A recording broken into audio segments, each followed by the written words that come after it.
In the pre-industrial world, women worked. They had to. Lower-class women labored alongside their husbands to keep families from starving, assisting their husbands in a supportive capacity to the best of their ability on top of their domestic duties. Upper-class women managed estates and staff, often handling affairs on behalf of their husbands. Work and education were a family affair. This balance shifted in the Victorian era with the rise of the middle class.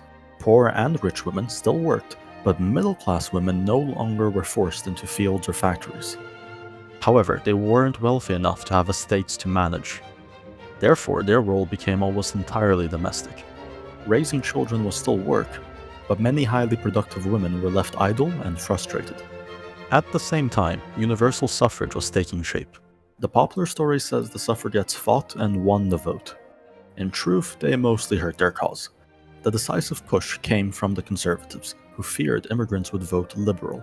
They gambled that women would vote to uphold conservative values. It was conservatives, not liberals, who granted women the vote.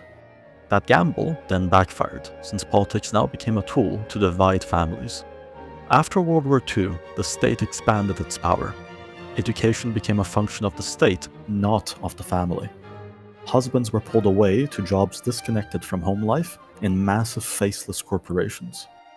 Children were in school or at community programs. Women were left alone at home with little more than housemaid work to do, and consequently became incredibly bored. Naturally, they sought change. But the change they pursued strengthened the very bureaucracy that weakened their roles in the first place.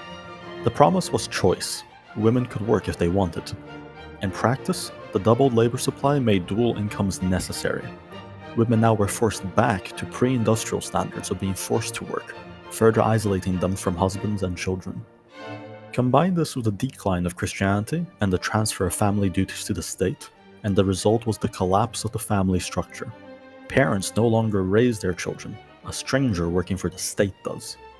Men and women no longer cooperate and build families together. They compete for the same jobs and roles, getting played off each other for the benefit of the state bureaucracy and corporations, while building a resentment for one another. Modern feminism isn't liberation. It's the ideology that exists to try to justify this broken system. And unless it's overturned, it won't just weaken families, it will end our civilization.